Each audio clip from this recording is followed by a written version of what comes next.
नियातारं विश्वतत्त्वानां वन्दे तद्गुणलब्धये। देवादिदेव गज्जारस्य महावीर भगवान की, गोमटेश्वर बाहुबली भगवान की, कलतरुभट्ट भगवान की शारदे नमस्कार करता हूँ वार वार।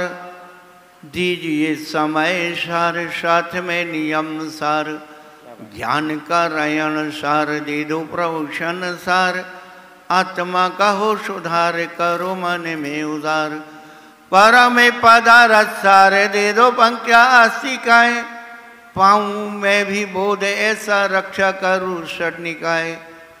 ज्ञान निधि ऐसी पाऊँ मन होवे निर्विकार। अमित नमस्कार करता हूँ बार बार। युद्धासंग मई जनवाणी माता की जय हो। कुंद कुंदाचार्य भगवान की जय हो। 20वीं सदी के प्रथमाचार्य चक्रवर्ती आचार्य श्री संत सागर जी महाराज की जय हो। तत्टी पट्टाधीश आचार्य श्रोमणी गुरुवर्य श्री धर्म सागर जी महाराज की जय हो। जिनकम नौकरों राज की जय हो। बोलिए परम पूज्य प्रज्ञा श्रवण वाली योगी अमित सागर जी महाराज की, समस्त मुनि संघ की। धर्मानुरागी भव्य आत्माओं,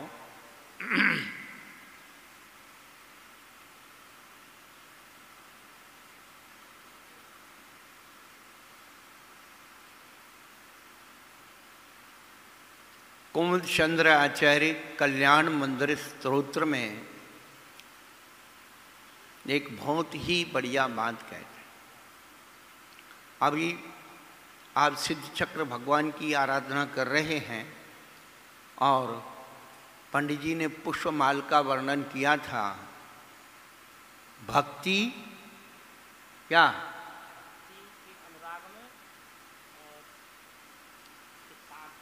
भक्ति क्या है? गुणेषु अनुरागा भक्ति, गुणों में अनुराग का उत्पन्न होना भक्ति है। अपने इष्ट के गुणों में अनुराग का होना भक्ति है। भूत अभूत भावनोद्गुणंच भक्ति स्तुति। जो गुण अपने इष्ट में हैं उनका और नहीं भी हैं उन गुणों की स्थापना कर करके उपमा दे दे करके उसका अनुराग करना वो भक्ति कहलाती। आज तक हम लोगों ने क्या किया है वो सुन लो। कुमुद चंद्राचार्य कहते हैं, आकर्ण तोपि महितोपि निरीक्षतोसि नूनम न चेतसि मया मृदतोषि भक्त्या। जातोऽस्मि तेन जनबान्धो दुःख पात्रं यस्मात् क्रिया प्रतिफलन्ति न भाव शून्यः। इतनी बढ़िया बात कुमुद चंद्राचार्य कह रहे हैं। हे प्रभु, मैंने आपको सुना, आकर्ण तोपी महतोपी, आपकी खूब नाच के गा के बजा के खूब पूजा की। निरीक्षितोपी, आंखें लगा लगा करके खूब देखा। कैसे देखा? जो हम लोग देखते हैं कैसे देखते हैं? ही के हरि लघु लगत हैं और मंदिर के अति वृद्ध और घाव का घर का जोगी जोगना आन गाँव का से। जिस शरीर में विद्यमान हमारी आत्मा भगवान आत्मा है वो तो छोटी सी लग रही है, जानकारी ही नहीं है, लेकिन मंदिर के अति वृद्ध। अरे भाई, जयनगर चलो, वहाँ पर बाहुबली भगवान की मूर्ति है, बड़े महावीर भगवान बड़े ऊंचे हैं, मरसलगंज में आदिनाथ भगवान ऊंचे हैं, अभी सिकोबाद में भरत भगवान ऊंचे बना दिए। इतने लोग बैठे हैं, अभी तक कौन कौन नहीं गया शुक्रवार दर्शन करने भरत भगवान के? गए नहीं, देखे ही नहीं, अभी तक दर्शन नहीं किए, गए जाके आ गए, बहुत बढ़िया। अंदर के भगवान छोटे, मंदिर के बड़े लग रहे। क्यों? जैसे घर का जोगी, गांव का जोगी, तुलसीदास जी कहते तुलसी तहाँ न जाइए जहाँ आपनो गांव, तुलसी से हुलसी भई पर तुलसिया नाम। अरे वो तुलसिया जा रहा हूँ, तुलसिया, वो तुलसी राम नहीं बोलेंगे। पैसा तेरे 3 नाम, परसा परसु परशुराम। बढ़िया परशुराम उनका नाम है। गरीब आदमी का नाम परशुराम हो, हे परशु, हे परशु, ऐसे बुलाने। भत्तू भैया। हाँ, एक बार हम यहाँ आए थे, सन 10 की बात होगी, और पहले की नहीं हूँ, दीक्षा तो हो गई थी महाराज की, तो 93-94 भी हम यहाँ आए, 93-94 में दीक्षा हो गई, मुनि दीक्षा उनकी। तो हम जा रहे ये सरपुरा रोड से और चौकी के, तो उस लाइन में कुछ लोग उनके जानकार लोग थे। तो क्या कह रहे, ये बाबूलाल जी जा रहे हैं, बाबूराम जी जा रहे, बाबूराम जी, ये तो नंगे है गए, ऐसे बोल रहे थे।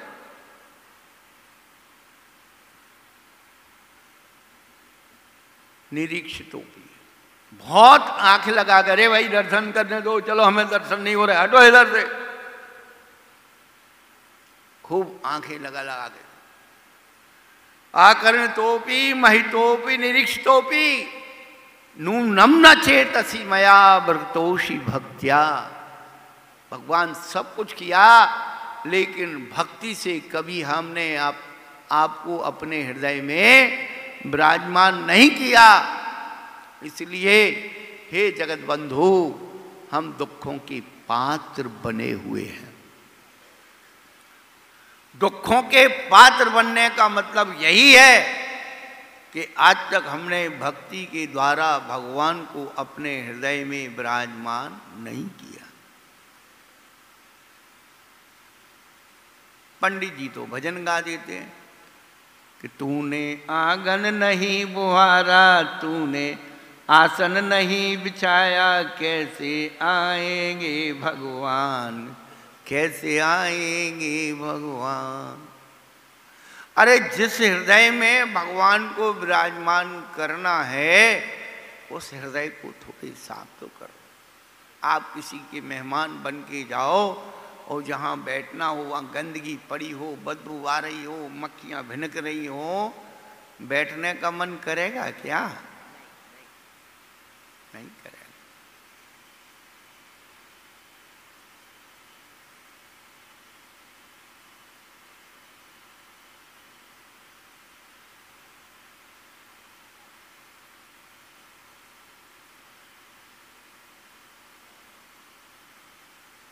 यस्मात् क्रिया प्रतिफलन्ति न भाव शून्य।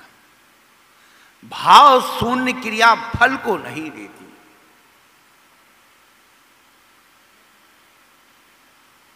हमने सब कुछ किया, लेकिन क्रिया में भाव पूर्णता नहीं लाए।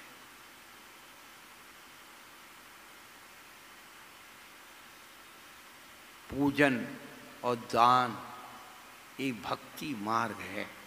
दान और पूजा भक्ति से दी जाती, नवदा भक्ति। और भक्ति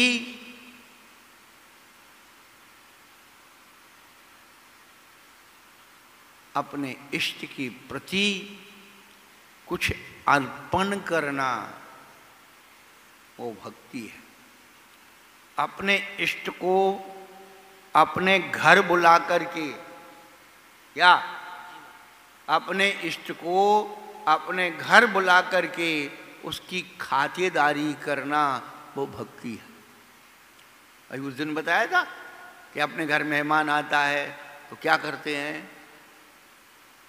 ऐसे ही भगवान को बुलाने की विधि का नाम भक्ति है।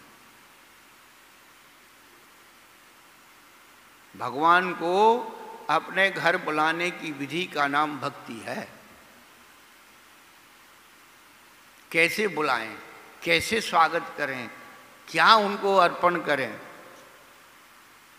जैसे आप अपने कोई इष्ट कार्यक्रम में, शादी विवाह, एनिवर्सरी, बर्थडे, तो आप अपने इष्ट जनों को बुलाते हैं, अंदर प्रोग्राम बनाते हैं, उनको क्या देना है, कैसे सम्मान कहाँ ठहराना है, कैसे ठहराना है, सब होता है।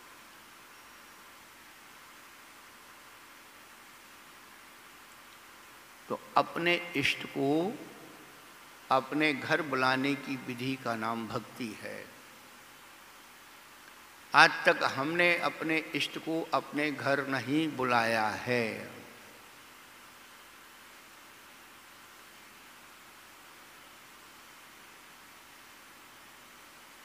परमेष्ठी का विहार पंचों के नरियल से नहीं होता है। दिमाग में ये सूत्र रख लेना। परमेष्ठी का विहार पंचों के नरियल से नहीं होता है, परमेष्ठी का विहार भव्यों के भाग्य से होता है। भावी भागन वश जोगे बचाए।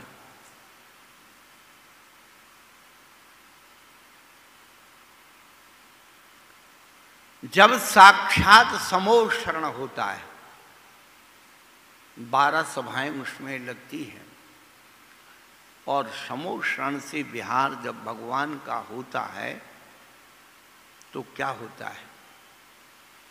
पादौ पदानि तव यत्र जनेन्द्र धत्ता, पद्मानि तत्र विबुधा परिकल्पयन्ति। जब भगवान का समोशरण से विहार होता है भव्यों के भाग्य से, तो देवतागण कितने कमलों की रचना करते हैं? है किसी के पास? है? कौन बता रहा है? हाँ, कुछ तो लोगों ने सुन रखा है, बाकी सब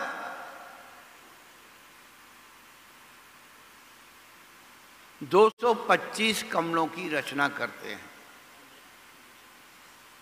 अब वो गणित हमें आती नहीं भाई। देखो, साफ कहना, खुश रहना। एक तो बीच में सेंटर में रहता है, बाकी दिशा विदिशाओं में उनकी रचना होती है। 15-15 हो जाते हैं। चलो भाई, क्यों? कि भगवान का विहार जो होता है किसी के कहने से, आग्रह से नहीं होता। किस दिशा में चले जाएं, किस जीव का पुण्य खींच के ले जाए, इसलिए देवतागण 225 कमलों की रचना करते हैं। परंतु जब हम अपने प्रभु परमात्मा को अपने हृदय में विराजमान करने के लिए आवाहन करते हैं, ये समूशरण है, ये मान लेना। और ये अपने अंदर हमारा घर, मन घर है। हम अपने भगवान को अपने अंदर बुलाने के लिए क्या कर रहे हैं? आवाहन कर रहे हैं, स्थापन कर रहे हैं, सन्निधिकरण कर रहे हैं। आप पढ़ते हैं, आवाहन, स्थापन, सन्निधिकरण।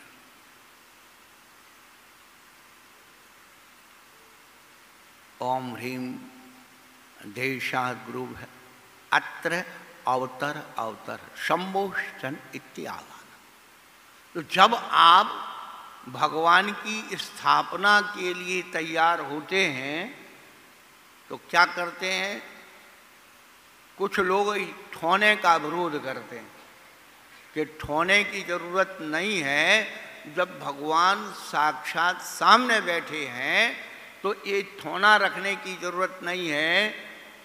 ये चावलों में, पुष्पों में भगवान की स्थापना मत करो।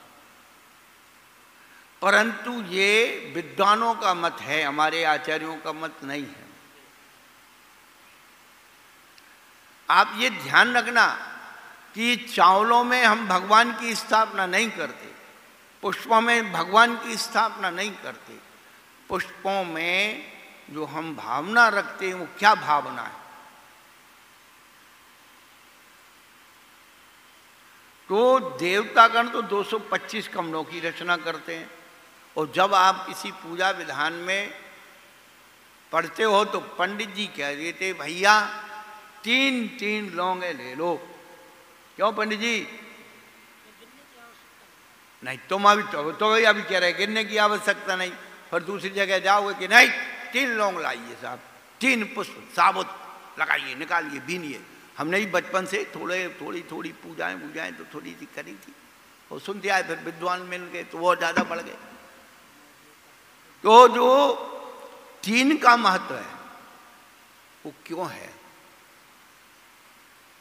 क्योंकि हम अपने इष्ट प्रभु परमात्मा को अपने अंदर बुलाना चाहते हैं, आवाहन करना है। तो क्या करना है? 3 पुष्पों की रचना करते हैं हम। 3 पुष्पों की रचना क्यों करते हैं? हमने बचपन में कई जगह देखा, अब परंपराएं सब खत्म हो गई, कि जब भी विमान निकलता था या जो है रथ निकलता था तो 3 जो है कपड़े होते थे लंबे लंबे, तो आगे आगे बिछाते जाते थे। एक आगे बिछा दिया, एक पर रथ खड़ा हुआ है और एक पीछे निकल गया, तब पीछे वाला आगे आ जाता। तो 3 पुष्प की रचना प्रभु हम आपको अपने अंदर बुला रहे हैं, तो 2 तो उन पर पैर रखे हुए, तीसरा तैयार है, इसलिए 3 पुष्पों की रचना होती है। आपको भाव पूजा का स्वरूप बता रहे हैं। पूजा तो करोगे जिंदगी भर, लेकिन इस थाली से उस थाली में चढ़ा दिया और कोई ने थोड़ा सा ऐसा कर दिया, उससे लड़ने लगे, तूने ऐसा कर दिया, तूने ऐसे कर दिया, ऐसे करना चाहिए, ऐसे करना चाहिए, ऐसे इसी में लगे रहे मन। कोई आता है कहते ऐसे बुलाओ, कोई आता है ऐसे करो, कोई आता है ऐसे करो, कोई आता, यही करते रहे। अपनी पूजा को हम भाव पूजा कैसे बना लें? तो आवाहन 3 पुष्पों की जो रचना करते हैं, अत्र अवतर अवतर संभूषित आवाहन। अब भगवान 3 पुष्पों पर चल करके आ गए हमारे हृदय तक, तो अत्र समीप आ गए। अब कहती अत्र तिष्ठ तिष्ठ, ठा ठा सा। अब तिष्ठ भी 2 बार बोलते हैं और ठा ठा भी 2 बार बोलते हैं। अपने भगवान की 2 मुद्राएं होती हैं, एक खड्गासन, दूसरी पद्मासन। अब हमने वो 2 ही पैर हैं उनके, तो अब ये बताइए हम खड़े भगवान को कह नहीं सकते बैठ जाओ, बैठे भगवान को कह नहीं खड़े हो जाओ। तो प्रभु इष्ट तिष्ठ ठा ठा, जो आप खड़ी मुद्रा में हैं या बैठी मुद्रा में हैं, इसलिए आप स्थिर हो जाइए, ठहर जाइए। अत्र तिष्ठो तिष्ठो ठा ठा स्थापनम, स्थापित हो जाइए। और कब तक होइए? अत्र मम सन्निहितो भव भव वशट सन्निधिकरण। भव पद जो है होने अर्थ में भी आता है और भव पद जन्म अर्थ में भी आता है। तो आप पूजा के बाद क्या कहते हो? तौ पादौ मम हृदये, मम हृदये तौ पदद्वये लीनम, तिष्ठतु जनेन्द्र तावत् यावन्निर्वाण संप्राप्ति। हे भगवान, आपके चरण कमल मेरे हृदय में विराजमान रहे। कब तक? जब तक मैंने निर्वाण पद की प्राप्ति नहीं की। ये आह्वानन, स्थापन, सन्निधिकरण। जब भी आप भगवान की पूजन करें, आपको ऐसा लगे कि पुष्प कमलों की रचना है और प्रभु इनकी सारी चले आ रहे हैं, चले आ रहे हैं, चले आ रहे हैं, देखते जाएं और उनको अपने हृदय में बिठाल करके आनंदित हो जाए। अब हम भगवान की पूजा में सबसे पहले जल चढ़ाते, और जल चढ़ाने में कौन सा मंत्र पढ़ते भाई? जल चढ़ाने का कौन सा मंत्र भाई? जन्म जरा मृत्यु विनाशनाय।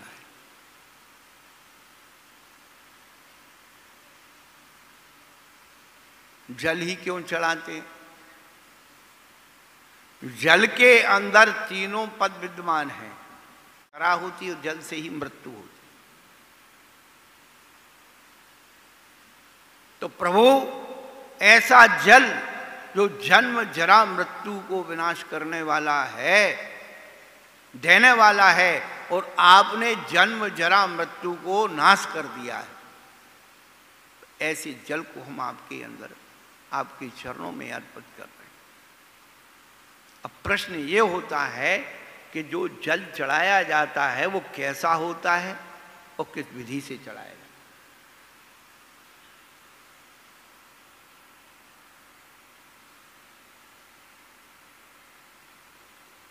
आप लोग पूजाओं में पढ़ते हैं, पद्म हृदय का नीर, गंगा नदी का नीर, निर्मल वाहि मन धोवे सदा। और भी कई पदों में हम पूजन में जल का पद जब पढ़ते हैं तो क्या पढ़ते हैं? जल कायिक जीवों के द्वारा हम भगवान की आराधना करते हैं। भगवान की पूजन में पंच स्थावर काय की पूर्णता लगती है, और आप जो त्रस है ना मनुष्य, आपका उसमें सहयोग रहता है। बिना छह काय के सहयोग के आपकी भगवान की पूजा नहीं हो सकती।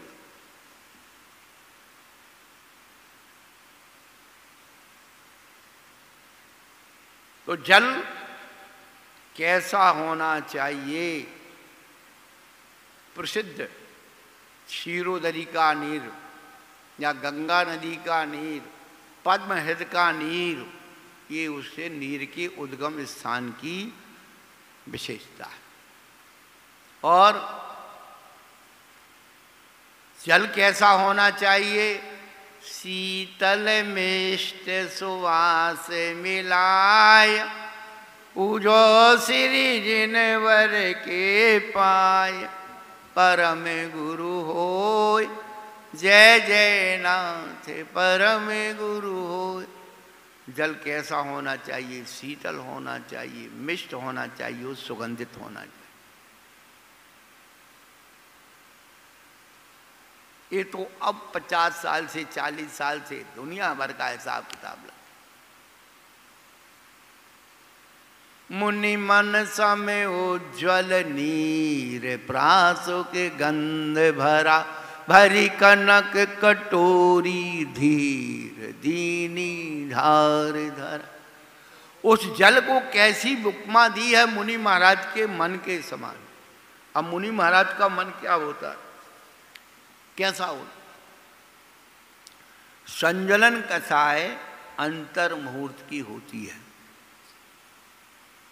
मुनि महाराज की जो कसाय होती है वो अंतर मुहूर्त की होती है। ऐसे ही जो छना जल है उसकी मर्यादा अंतर मुहूर्त की होती है। तो छना मुनि मन सम उज्ज्वल नीर, छना हुआ। प्राशुक प्राणी रहित, प्राण रहित नहीं, प्राशुक शब्द का अर्थ है प्राण रहित, प्राणी रहित, प्राण रहित नहीं। मुनि सम उज्ज्वल नीर, प्रासुक गंध भरा, सुगंधित होना चाहिए। आप लोग जो चंदन का पानी चढ़ाते हो वो है क्या? जल। पता ही नहीं अपन को, अपन तो चल रहे हैं।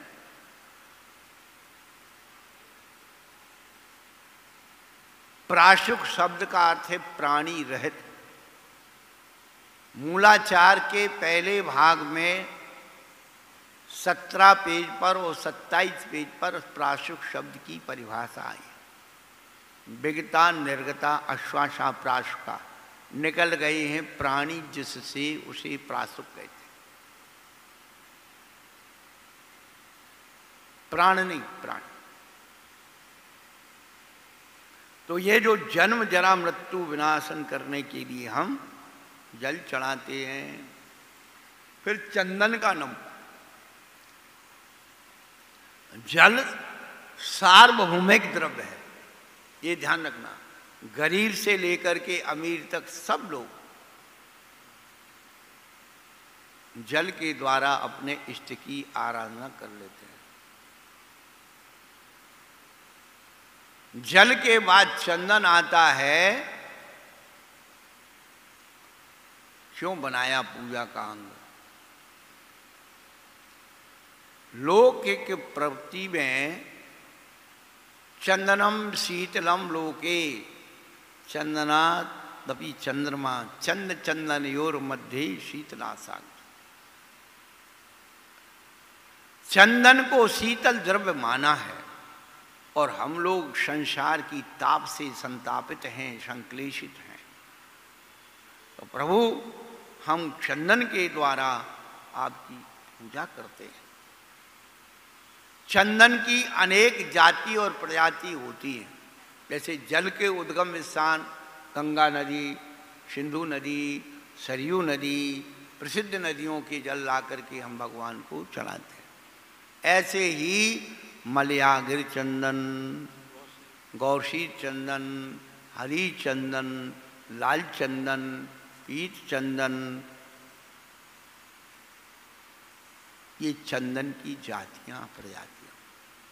अभी हमने आपको संकेत दिया था कि पांचों स्थावर काय के द्वारा हम भगवान की आराधना करते हैं। जल के बाद जो चंदन है, और चंदन को आचार्यों ने पृथ्वी काय कहा है। सुन लेना पंडित जी, चंदन जो है पृथ्वी काय है।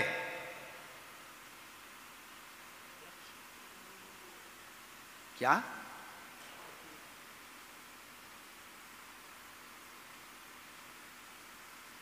पृथ्वी के 32 भेद हैं।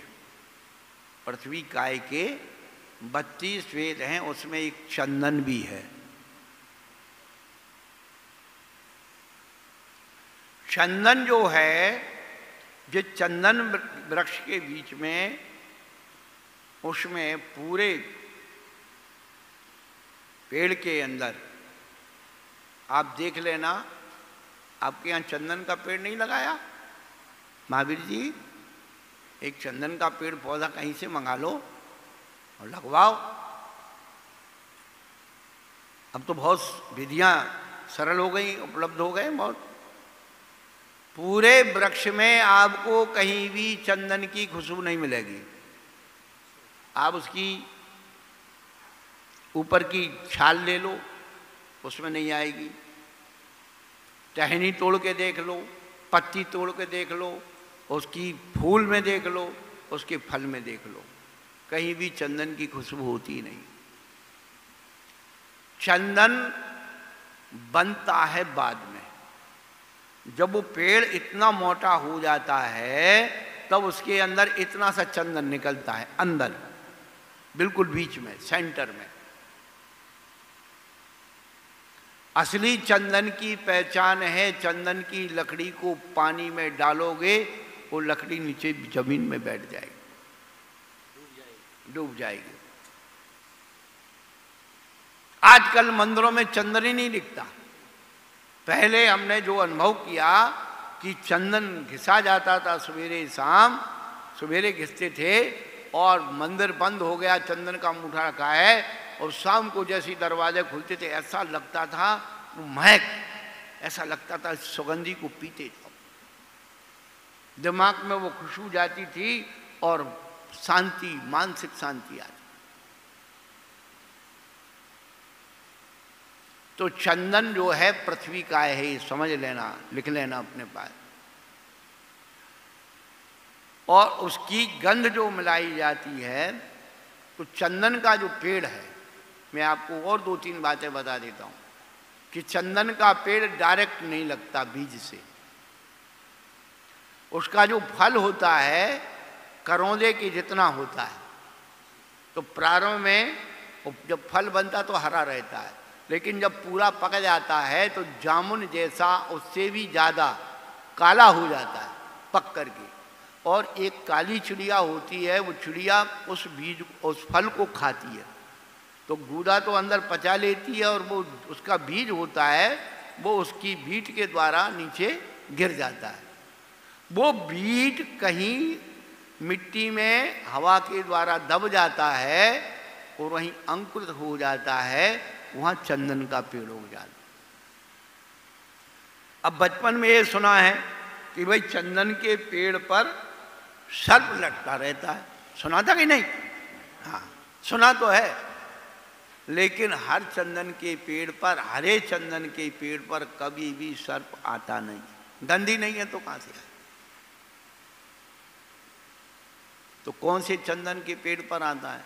जो बिल्कुल बियाबान जंगल में है, जहां तक आदमी पहुंचा नहीं, वहां वो पेड़ पूरा बन गया और बन करके सूख गया, सूख करके उसके तने की छाल गिर गई और छाल गिरने के बाद उसकी पीड़ में जो तना होता है दरारें पड़ गई और दरारों से खुशबू बाहर निकल रही है। ऐसे पेड़ पर वो जो है सर्प आकर के लिपटता है।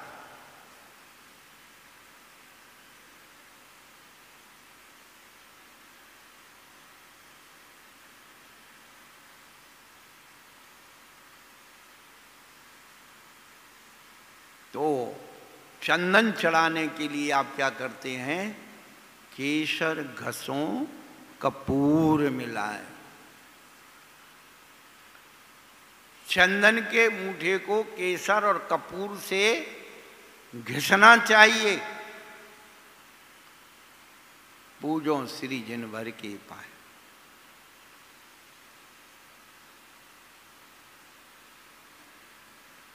उसको गंध कहते हैं, केसर, कपूर और चंदन। चंदन में शीतलता का गुण है, हल्की खुशबू है, और केसर में खुशबू है, कलर है। और कपूर में खुशबू को ले जाने की ताकत है, उड़ाने की ताकत है। इसीलिए तीनों का मिक्सचर गंध कहलाता है, अकेला चंदन नहीं। अब ना मंदिरों में चंदन है, ना केसर है, और कपूर का तो पता ही नहीं कहा। पानी चढ़ाते रहो, थोड़ा सा कलर डाल के, चलो हो गया। वो पूजा हमको क्या फल देगी? कुछ नहीं। और उसके बाद अक्षत। अक्षत का मतलब क्या होता है? अक्षत का मतलब चावल नहीं होता है, तंदुल का अर्थ चावल होता है। अक्षत का मतलब होता है ना क्षता इति अक्षता, जो टूटा हुआ ना हो, घुना हुआ ना हो, सड़ा हुआ ना हो, रुन्न ना हो। ऐसे सभी प्रकार के साबुत धान्य अक्षत कहलाते। सभी प्रकार के साबुत धान को अक्षत कहा है। पंडित सदाशिवदास जी ने रत्नकर्ण साहब का चार की टीका में लिखा है, आप वहाँ पढ़ लेना। और कभी बताया था देवपत के ऊपर ज्वार के दाने ले गए। आज से 50 साल पहले के पहले जब भी हमारे घरों में जो खेती होती थी, तो पहली फसल आती थी, उस फसल का पहला धान्य मंदिर में लोग अर्पण करते। आज भी दक्षिण भारत में परंपरा, पूरे महाराष्ट्र और उस जिले में कोई पंथ को मानते हो, जब भी गन्ना की खेती दशहरे के बाद, दशहरे में पूरे गन्ने के लाकर के गट्ठर मंदिरों के सामने, मंदिर के उधर इकट्ठे करके चढ़ाते। आज भी क्या कोई पंथ को मानते हो, गन्ने के द्वारा भगवान की पूजा होती। पर महाराज हमारे यहाँ तो हमें बता दिया गया, जो उगे नहीं वो चढ़ाना चाहिए। कोई बात नहीं। आप तंदुल भी चला रहे हैं तो तंदुल की भी कई जातियां होती हैं। देवजीर, सुखदात, जैसे आजकल काली मूछ, फलाना ढमका मूछें चलती हैं, ऐसे ब्रांड कीमती से कीमती जो है, ऐसी तंदुल भगवान को अर्पण करना चाहिए। तंदुल को क्यों ऐसा महत्व माना है? उसको मांगलिक माना है, पहला। दूसरा, तंदुल ऐसा चावल जो है, ऐसा अन्न है जो गरीब आदमी से लेकर के और राजा महाराजाओं के तक के घरों में पाया जाता है, तंदुल। और जैसे दक्षिण भारत में सभी जगह उत्पन्न होता है चावल, पर दक्षिण भारत में गेहूं नहीं होता है, दालें नहीं होती हैं। तो ये तंदुल जो है सार्वभौमिक द्रव्य है, उत्तर दक्षिण पूर्व पश्चिम सभी जगह पाया जाता है। सुदामा भी कृष्ण के पास मिलने को गए तो तंदुल की पोटली बांध करके ले गए। उसके कई अनेक बिंदु और हो सकते हैं।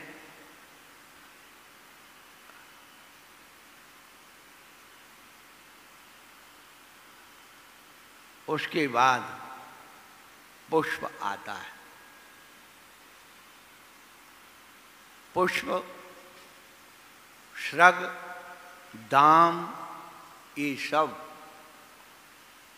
पुष्प की माला के नाम हैं।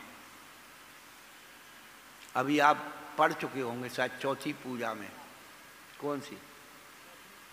क्या? धूलि सार छवि हरण विवर्जित पुष्पमाल लाई। भगवान की पूजन प्राचीन काल से ही पुष्पमाला के द्वारा होती रही है। ये तो अब जो है लोगों ने ये मिथ्यात पाप करके सब छोड़ दिया। अब भैया हम बड़े आचार्य, पूज्यपाद आचार्य ने लिखा है, पूज्यपाद आचार्य ने प्रोषधोपवास व्रत के अतिचार में लिखा है, अरद आचार्य के पूजा के उपकरण गंध, धूप, मालादि इन्हें देख सोच करके चढ़ाना चाहिए। सकल कीर्ति आचार्य ने मूलाचार प्रदीप में लिखा है क्या कि भगवान के चरणों से स्पर्शित पुष्पमाला पवित्र होती है और वही माला जब मुर्दे पे डलती है तो अपवित्र होती है। मैं अपने घर की बात नहीं बता रहा हूँ, जो भगवान आचार्य भगवंतों ने बताया वो बता रहा हूँ। अमृतचंद सूरी ने अशुभ नाम कर्म के आश्रव के में लिखा है, चैत्यस्य गंध धूप माल्यादे मोषणम, जो जिनेंद्र भगवान की पूजा में आने वाली गंध, माला और धूप इनको चढ़ाने के लिए निषेध करता है या रखी हुई चुराता है तो नियम से अशुभ नाम कर्म का आश्रय होता है। आप पढ़िए, शास्त्रों का स्वाध्याय करिए। खुद जानते नहीं, दूसरे की मानते नहीं, इसलिए घरों घरों में जो बीमारियां हो रही हैं ये इसी का नौकर्म है। साता वेदनी नाम कर्म के कारण में लिखा है कि साता वेदनी कर्म का द्रव्य कैसे कमाना चाहिए। तो पूज्यपादाचार्य लिखते हैं क्या, भूत वृत्तनुकंपा दान सराग संयमादि योगा शौच शांति शौच मिति सद्वेद्य से। तो शौच पद की व्याख्या करते हुए लिखते हैं आचार्य भगवान, शौच यानी निर्लोभता।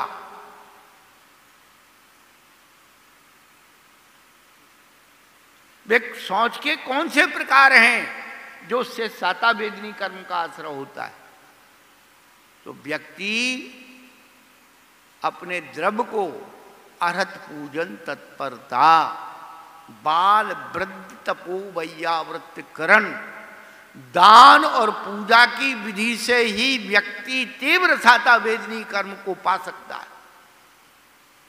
इसीलिए मैना सुंदरी ने 8 दिन के सिद्ध चक्र के विधान से शास्त्रों कुटियों का रोग दूर करवा दे। आप क्या समझते हो पूजा को? मजाक समझ रखा है। भोग उपभोग के लिए हम कितने उदार हैं, अपने बच्चे को बड़े से बड़े स्कूल में पढ़ाना चाहते हैं, रहने के लिए बहुत अच्छा मकान बनवाना चाहते हैं, पहनने के लिए आजकल और एक नया सिस्टम चल गया, हम तो सुन सुन के हैरान है, अच्छा हुआ भगवान तूने मेरी शादी नहीं की। आदमी इतना परेशान है, एक शादी किसी रिश्तेदार के आ जाए, बहन जी को 5 साड़ी पहले चाहिए, गीत के लिए अलग चाहिए, नाचने के लिए अलग चाहिए, डिनर के लिए अलग चाहिए। अब क्या ये नाटक सॉन्ग हो रहा है? भोग उपभोग के लिए तो व्यक्ति अपने पैसे को इतना बहा रहा है, और भगवान की पूजा, गुरु की दान के लिए हाथ लूले हो गए। जब भी कोई धार्मिक कार्यक्रम भी होगा, सारे बिल्कुल हर चीज वही होगी, और खाने का मेनू तो बहुत बढ़िया होगा। अब शुरू शुरू में लोग भागे आगरा की तरफ, महाराज भोजन की व्यवस्था कितनी बढ़िया है, इतना बढ़िया बढ़िया आइटम बन रहे हैं महाराज, सब लोग भोजन के गुण गा के आ रहे हैं।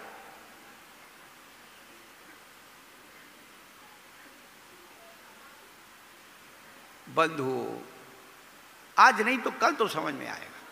और हम एक ही बात कहते हैं कि आप सुन लो, भली करना मत, मैं आपको फिर बोल रहा हूं, लड़ना नहीं, झगड़ना नहीं, लेकिन सुन लो। आपको पता है अभी इसी में आएगा, अक्षत की विधि में उन्होंने एक पद दिया है, कंज सुभाषित। आया है तंदुल कंज सुभाषित। कंज यानी, कंज माने देख ले, कंज माने कमल, कमल के पाखुड़ियों से उन तंदुलों को सुभाषित किया जाता है। और ऐसे नहीं, हमने नहीं, जो लिखा है वो बता रहे हैं। बट आपने सुना होगा, सुकमाल जब अपने घर में था तो उसकी माँ उसको कैसे चावल खिलाती थी?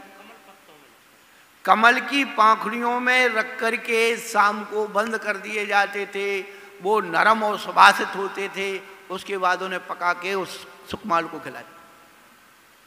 कभी जीवन में अवसर आए तो अपने जीवन में जैसे लिखा हुआ है ना सामग्री, वैसी थाल भर भर के चढ़ाओ, ऐसे पुण्य मिलेगा।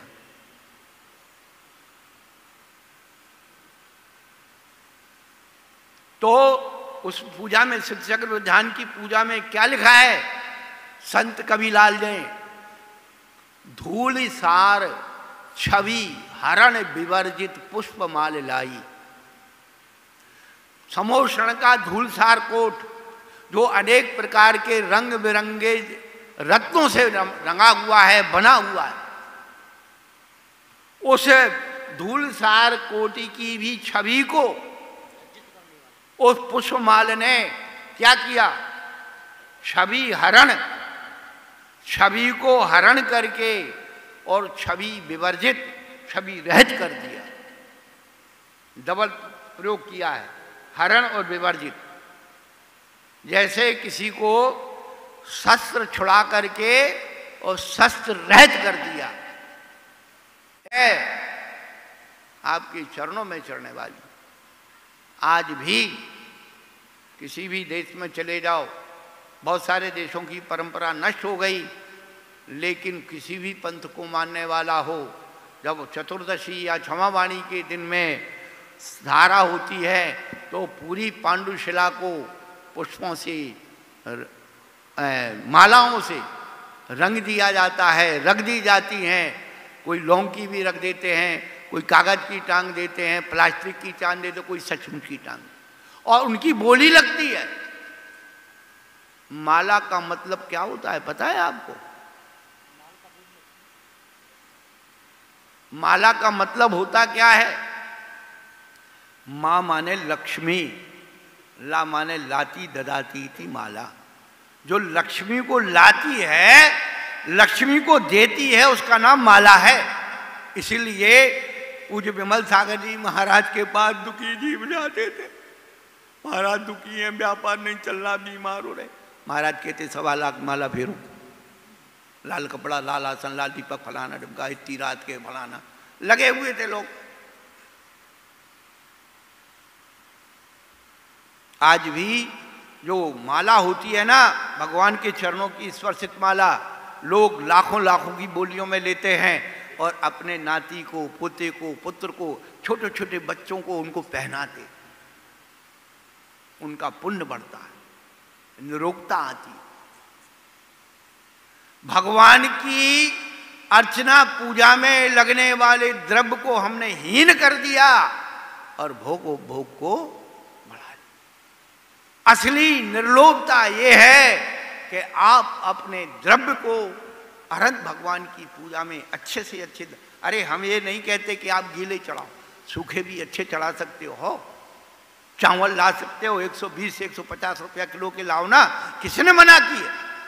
सूखे चढ़ाना है तो बढ़िया बढ़िया मेवा आते हैं, अच्छे काजू चढ़ाओ, किस्मत चढ़ाओ, अखरोट चढ़ाओ, छुआरे चढ़ाओ, वो 4 बादाम काठिया रख ली और हो गई पूजा।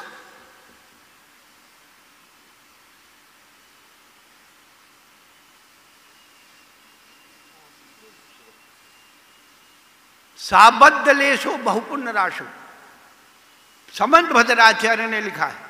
और आप रत्नकण साहब का आचार्य की कारिका उस दिन बताया था, अरहत चरण सपरया महानुभावम महात्मना मदद भेका प्रमोद मत्ता कुष्मय नैकेन राजग्रही। एक मेढक कमल का पूरा कमल फूल ले जा करके भगवान को अर्पण करता है। परम पूज्य चार चक्रवर्ती आचार्य शांतसागर जी महाराज जब माँ के गर्भ में थे, माँ को दोहला उत्पन्न हुआ, मैं भगवान की 1008 कमल पुष्पों से पूजा करूं तो कोल्हापुर के पास तालाब है, कोल्हापुर में, उस तालाब से 1008 पुष्प मंगा करके और भगवान की आराधना। पूज्य आचार्य ज्ञान सागर जी महाराज ने जयोदय काव्य लिखा, जयोदय काव्य। उसमें जय कुमार जब जाता है मंदिर तो उसमें लिखा है कि जय कुमार ने तालाब से पुष्प कमल उठा निकाल करके भगवान के चरणों में अर्पित किया और भगवान के चरणों में लगी हुई केसर को अपने माथे पे लगा करके उसका तिलक किया। यहाँ हमारे यहाँ एक भाई साहब बैठे हैं जो भगवान की आराधना करते थे, बाहुबली भगवान की। वो कहते थे कि महाराज, ये जय कुमार जी थे ना, जय कुमार जी ये जलेसर रोड पे रहते हैं, लाजपत कुंज वाले, वो आचार्य विद्यानंद जी महाराज के बहुत भगत थे। बोले वो और हम, उन महानुभाव का नाम नहीं बताएंगे, बोले यहाँ बगीचे से फूल तोड़ करके और बाहुबली भगवान के चरणों में हम लोग सजाते। ये पुरानी आराधना की पद्धति हम खो रहे हैं। केवल एक ही बात पढ़ लीजिए, पाप होता है, बहुत पाप होता है। अरे पाप का बाप पुण्य भी होता है। हम एक प्रश्न पूछना चाहते, इतने लोग बैठे हैं, ये बताइए मनुष्य पर्याय पुण्य कर्म से मिलती, पाप कर्म से मिलती है? अरुण बाबू, मनुष्य जीवन मिला है, पुण्य से मिला, पाप से मिला है? कहां गए महावीर बाबू? पुण्य से मिला, पाप से मिला है? पुण्य से मिला है। मनुष्य पर्याय पुण्य कर्म से मिलती है, लेकिन बात एक और ध्यान रखना, मनुष्य पर्याय को उत्पन्न करने की जो क्रिया है वो पुण्य की है, पाप की है? विनोद जी, मनुष्य पर्याय पुण्य कर्म के उदय से मिली है, सब जानते हैं, बड़े भाग मानुष तन पावा। पर यह बताओ कि मनुष्य पर्याय की उत्पत्ति की जो क्रिया है वो पुण्य की है, पाप की है? क्रिया पाप की, फल पुण्य का। यही आचार्य कहते हैं साबद लेसो। यद्यपि भगवान की पूजा में साबद्धता है, दान और पूजा बिना साबद्धता के नहीं हो सकती है। 6 काय के जीव की आराधना होती है, उसे आचार्यों ने आधा कर्म कहा। लेकिन भगवान की पूजा से जो पुण्योपार्जन होता है वो पाप कम और पुण्य ज्यादा होता है, इसीलिए वो धुल जाता है। ग्रह कर्मणापि नित्यम कर्म विमार्ते खलु ग्रह विमुक्ता नाम अतिथि नाम प्रतिपूजा रुधिर मलम धावते बारी। कीचड़ किससे बनता है? पानी से बनता है। और कीचड़ किससे छूटता है? पानी से छूटता है। ये दान और पूजा ये जल के समान है। जब हम दान और पूजा ना करके अपने द्रव्य को पाप में लगा देते तो वो कीचड़ बन जाता, और वही जल हम भगवान के ऊपर चढ़ा देते तो गंधोदक बन जाता। विषय कषाय में अपने द्रव्य को लगा दिया, वो पाप रूप कीचड़ बन गया, और वही द्रव्य जल हमने भगवान की आराधना में लगा दिया तो पवित्र हो गया। हम किसी पंथ का उपदेश देने नहीं बैठे, ध्यान रखना। जो आपके यहाँ विधि होती वो आप करते रहना, लेकिन कम से कम इतना दिमाग में रख लो कि कोई व्यक्ति यदि कर रहा है तो हम उसका निषेध नहीं करें, इसमें भी कल्याण हो जाएगा। लेकिन उससे गिलानी करोगे तो सुनिश्चित एक बात और ध्यान रखना, पाप करने वाले को पापी कहते हैं, पाप करने वाले को पापी कहते हैं, परंतु पापी से बड़ा दुष्टी होता है। दुष्टी किसे कहते हैं? जो ना स्वयं अच्छा काम करता है और ना दूसरे को करने देता है, वो दुष्टी होता है। पापी से ज्यादा पाप दुष्टी व्यक्ति करता है, उसको ज्यादा अनभाग स्थिति अनभाग पड़ता है।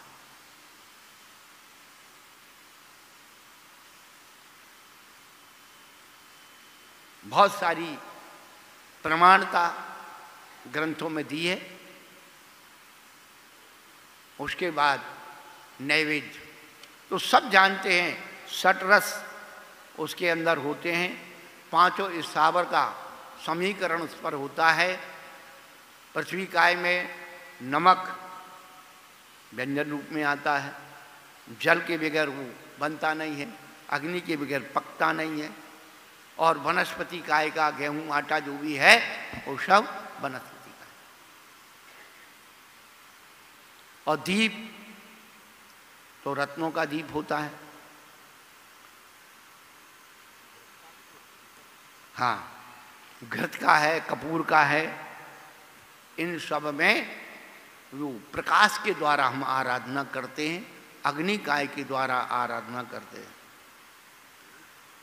और धूप, इनके जो मंत्र हैं, जन्म जरा मृत्यु विनाशनाय, संसार ताप विनाशनाय, अक्षत प्राप्ताय और काम बाण विध्वंसनाय। हाँ, ये वो थोड़ा सा है, ये पुष्प का और काम बाण से क्या संबंध है, थोड़ा हम चले जाते गए। पुष्प जैसे कली से लेकर के पूरा फूल बनने तक उसकी पंखुड़ी हमेशा नरम रहती है। तो प्रतीक बनाया आचार्य भगवान ने कि भगवान जब हमारे अंदर विकार वासनाएं उत्पन्न होती हैं तो इंद्रियों कड़क हो जाती है, इंद्रियों की उत्तेजना कड़क हो जाती है। प्रभु मेरे अंदर से वो काम बिल्कुल नरम हो जाए, पुष्प की पाखुड़ी की समान नरम रहे, वासना जागृत ना हो। क्षदा रोग विनाशनाय नैवेद्यम निर्पामति सा, ये बहुत बड़ा पद है, बहुत बड़ी इसके अंदर वैज्ञानिकता है। ये तो अब सब कुछ हो गया कि सब कुछ शुद्धि खत्म हो गई, आदमी को खाने को शुद्ध नहीं मिल रहा, भगवान को कहाँ से चढ़ा दें।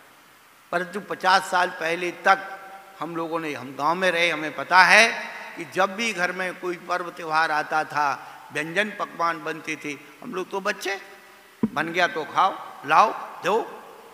माँ कहती थी नहीं बेटा, पहले ये नैवेद्य मंदिर में चढ़ेगा, बाद में तुम्हें खाने को मिलेगा। आज भी बता देते, पता ठिकाना लगा लेना, आज भी अजमेर के अंदर सोनी जी की नसिया में पर्व त्योहार में उनके घर से पूरा नैवेद्य बन के आता है और चढ़ाया जाता है। भली वो 13 पंथ के नाम से नसिया हो, लेकिन नैवेद्य आज भी चढ़ता है। हमारे यहाँ तो अरे यार इसमें फलाना हो गया, ढमका हो गया, सब खा लो बेटा, इसलिए घर में रो रो रो बीमार पड़े। भगवान को चढ़ने वाला द्रव्य आप खुद खा गए, बीमारी का यही कारण है, असाता भेदनी का यही कारण है। क्यों? क्षुधारोग बना, सामने नैवेद्य रखा है और मन कहता है खाना है, नहीं, ये भगवान के लिए चढ़ाना है। जब भगवान को चढ़ जाएगा तब हम खाएंगे। उतने देर तक हमने क्षुधा को जीता। क्या? जब सामने रखी है नैवेद्य और मन कर रहा है खा लो। कभी कभी महाराजों को आहार देते हैं ना श्रावक लोग, और अच्छी चीज तो मन चल जाता है, भली कहते नहीं हो, मन चलता है अरे अपन का। बहुत क्षुधा को जीतना इतना आसान नहीं है, बहुत कठिन है। आज घरों घरों की बीमारियां इसलिए वास्तव में हो रही हैं क्योंकि आपने क्षुधा को जीतने का कोशिश नहीं की। अभक्ष अभक्ष सब खा रहे हो, सब घर में बीमार पड़े हैं, दवाई खा रहे। ऐसा कोई घर बाकी नहीं है जिसमें दवाई नहीं हो। क्यों? दवा क्यों खाते हो? दवा दवा के खाते हो, इसलिए दवा खाते। आधा भोजन कीजिए, दुगना पानी पी, तिगना श्रम, चौगनी हंसी, बरस बासोदी। आधा भोजन करो, दूना पानी पियो, तिगना श्रम करो, खा लो, सो गए। अरे क्या कुछ नहीं बचा इन लोगों के पास। बार बार ये कह रहे हैं अपने पैसे को विषय भोगों में लगाओगे तो भोगों से रोग बढ़ेगा। क्या? आमदनी से अधिक खर्च करने पर कर्ज बढ़ता है, आमदनी से अधिक खर्च करने पर कर्ज बढ़ता है, और शरीर इंद्रियों की क्षमता से अधिक भोग भोगने पर मर्ज बढ़ता है। कर्ज और मर्ज बढ़ने के ये फार्मूले हैं।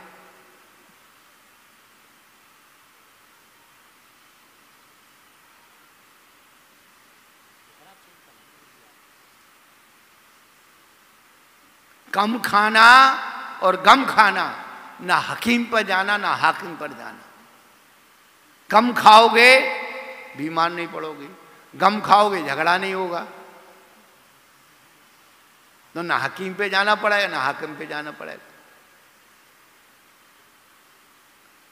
वो सारी बात वहीं आ रही है। हम आपको बार बार कह रहे, 4 संज्ञाओं को आप अपने आप में मर्यादित कर लीजिए, धर्म की शुरुआत हो जाएगी। करोड़ों खर्च कर दीजिए और संज्ञाएं यदि आपकी नहीं है तो सब आपका कुछ नहीं बनने वाला। मोहांधकार विनाशनाय दीपम निर्पामति स्वाहा। बाहर में अंधकार को दूर करने वाला दीपक है, तो अंदर को अज्ञान अंधकार को दूर करने वाला ये दीपक प्रतीक है ज्ञान का। आप लोगों ने देखा होगा दीपक जो बनता है, समाई आती है ना, वो उसमें मोर होती है ऊपर, जो दीप प्रज्वलन करते हैं ना ऊपर, तो एक स्टैंड होता है जिसमें ऊपर मोर बनी रहती है। ये हमने बहुत अकल लगाई कि यार ये उसमें ऊपर मोर क्यों बनी है।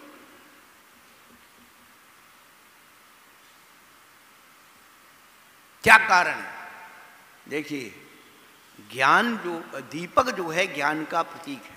दीपक क्या है? ज्ञान का प्रतीक है। और ज्ञान की अधिष्ठात्री देवी क्या है? सरस्वती है। और सरस्वती का वाहन एक मोर भी है। आप संहिता बिठा लिए, हंस भी है और मोर भी है। अब वो मोर के ऊपर दीपक होना चाहिए, पर दीपक के ऊपर मोर है, तो ऐसा क्यों है? मोर जो है सर्प का शत्रु है। मोर जो है सर्प का शत्रु है। जब ज्ञान रूपी दीपक जलता है तो दीपक में क्या? धुआं निकलता है कि नहीं? जब ज्ञान रूपी दीपक जलता है तो अज्ञान रूपी सर्प का धुआं निकलता है। वह मोर ऊपर बैठा हुआ उस धुएं रूपी सर्प रूपी धुएं को खा लेता है, इधर उधर नहीं जाने देता है। इसलिए मोर के जो मुंह में है ऐसे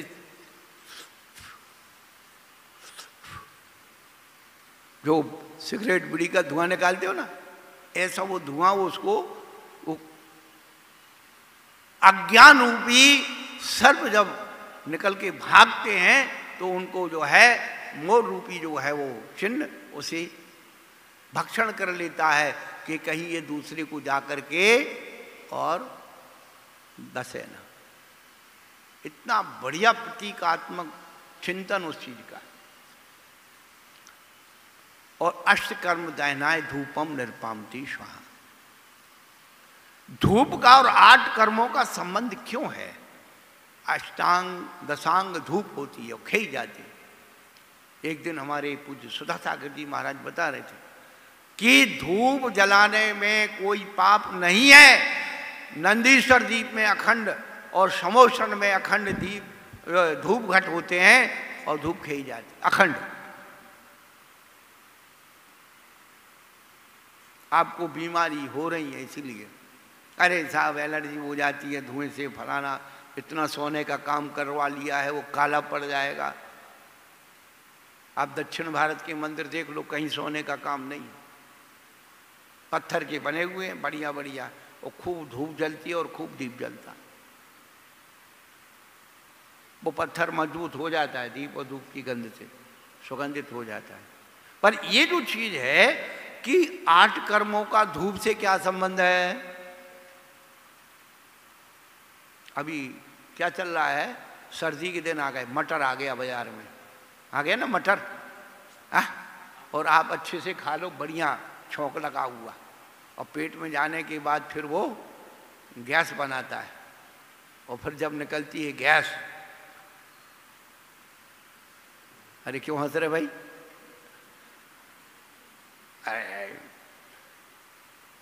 आचार्य भगवान क्या कहना चाहते हैं कि प्रभु जब हमारे अष्टकर्म जलें, नष्ट हों, तो कैसे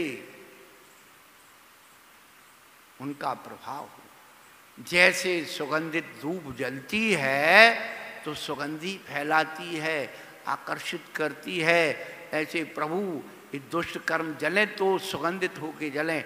यदि इनमें बदबू आए जलने में, कोई व्यक्ति लाइक नहीं करेगा, ना जलाने वाले को करेगा ना जलने से करेगा। तो प्रभु ये अष्टकर्म जब जले तो धूप की तरह सुगंधित होकर जल जाएं, इसलिए अष्टकर्म दहनाय दिव्य धूपम निर्पाम। फल का नंबर आता है लोचन सुरसना घ्राण और उत्साह के करना। ये फल की विशेषता है, देखने में अच्छा लगे लोचन, सुरसना रस का अच्छा लगे, और सूंघने में अच्छा लगे। ये 3 विशेषताएं उस फल की होती है, उसको फल कहा जाता है, बाकी सब मेवा है। और आपको एक बात विशेष बता दें कि आज भी वर्तमान पंचम काल में 2 फल कल्प वृक्ष के फल हैं, एक श्रीफल नारियल और दूसरा गन्ना। ये कल्प वृक्ष के फल कहे जाते। श्रीफल कल्प वृक्ष का फल क्यों है? जब जिस दिन से उस वृक्ष के ऊपर फूल लगना शुरू होता है पहली बार, तो जब तक उसका जीवन रहेगा वृक्ष का, वो उस वृक्ष में कभी भी फल और फूल से रहित नहीं होगा। 12 महीने उसमें फूल होगा, 12 महीने उसमें फल होगा। उसकी 3 पीढ़ी एक साथ चलती है। यहाँ फल बन के तैयार हुआ, दूसरे फूल की वो निकल गई, और वहाँ फूल में फल लाना शुरू हुआ, आपने इसको निकाला, उसमें फल पूरा बनना शुरू हुआ, तो दूसरे की फूल में जो बन गया वो फल बनना शुरू हो जाता है। फल और फूल से रहित कभी भी नारियल का वृक्ष नहीं होता है। 12 महीने उसमें फल और फूल होते हैं, पहली बात। दूसरी बात, जड़ से लेकर के और उसका हर चीज श्री लक्ष्मी को देने वाला होता है, इसे श्री फल कहते हैं। जड़ की दवाई बनती है, तना का मकान बना लो, पत्ती की झाड़ू बनती है, तने के जो और ऊपर जो रेशे होते हैं, फल के ऊपर रेशे होते हैं, उनके वस्त्र भी बनते हैं, उनका भोजन भी उसमें है, उसमें पानी भी उसमें है, और 12 महीना मिलता है। इसीलिए उसे श्री फल, हमेशा लक्ष्मी देने वाला फल है, उसका नाम श्री फल है। अब उसको तोड़ ताड़ के फेंक दिया, वो गोला चढ़ा रहे। गोला चढ़ाओगे, गोले ही जैसे घूमते रहोगे बेटा। तो मैं क्या करूं? मैंने क्या क्या चढ़वाए? वो तो कह रहे थे महाराज ने ऐसे ही काम चला लो। हमने कहा भाई ठीक है, जैसे तुम्हें चलाना मैं चला। इतना हमने सब खर्चा किया, और जिसके लिए कर रहे उसके लिए दिखा रहे, अपने लिए तो खाने में मजा आ गया। करेक्ट।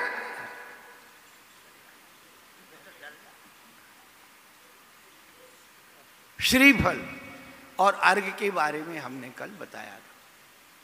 अमूल्य बहुमूल्य द्रव्य अर्घ होता है। आखिरी बात, पूजा 3 प्रकार की होती है, जघन, मध्यम, उत्कृष्ट।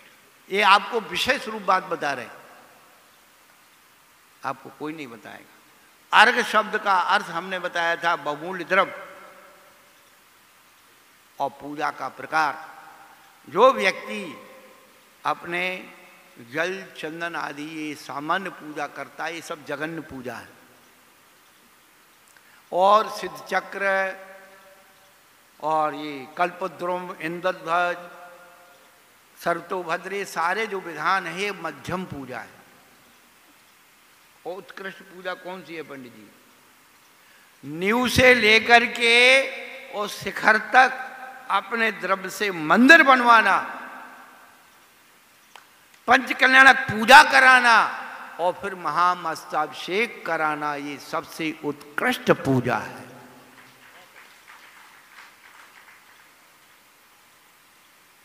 छदामीलाल जी धन्य थे, उन्हें अपने जीवन में उत्कृष्ट पूजा की अपने द्रव्य से। ये तो व्यवहारिक जीवन है, अब पूजा भी पंचों जैसी हो गई, सब मिलके करो भैया। इतने गरीब थोड़े ही हो, कम से कम साल में एक बार अपने द्रव्य से, चाहे छोटे से छोटा विधान करो, अपने द्रव्य से ही करो। लेकिन व्यवस्थाएं जैसी हो गई। लेकिन बंधुओं, ये भाव पूजा आपको करनी है। जल को कैसे चढ़ाना है, पहले आवाहन, स्थापन, सन्निधिकरण, उस सामग्री में क्या अपन को ऐसे विशुद्धि से चढ़ाना है, भर थाल चढ़ाना है। ऐसी कभी भावना करो कि ऐसे द्रव्यों से मैं कब ऐसा दिन आए कि मैं ऐसे द्रव्यों से पूजा करूं।